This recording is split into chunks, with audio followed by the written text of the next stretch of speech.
What's going on? Well, I'm a ridiculous person. That's what's going on. I mean, you have your own ridiculous ideas about owning suits. I have my ideas about getting choked to death wearing a tie. Like I said, I'm not going to indulge it. You're fishing. I'm not fishing. I'm honestly, I really do have an issue with ties. Okay. But it looks wonderful on you. Thank you very much. I mean, for real, it's a very elegant appearance. The whole thing from the top to the bottom. When did you start training? Under who? Where were you?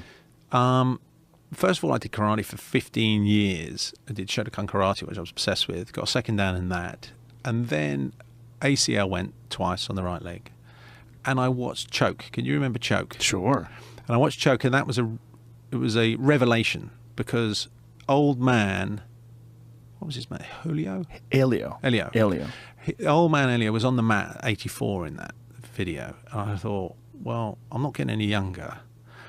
And if I'm going to take up a martial art, I love fighting, so I'm very happy to talk about fighting for a long time, Joe. I fancied the idea that I'd be, because if I stayed with karate, I realised I would not be on the mat at 84.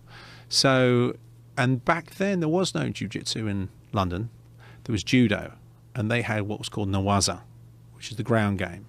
And they're pretty tasty. We got some good judo players. So I went from karate to judo, but I was only interested in the ground game.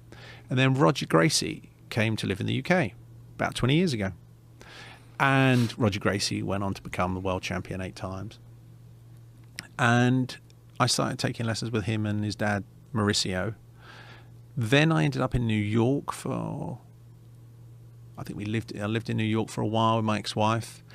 And I went to Henzo's gym when it was above a methadone clinic. And I fell in love with Henzo. And I fell in love with jiu-jitsu in a sort of serious way.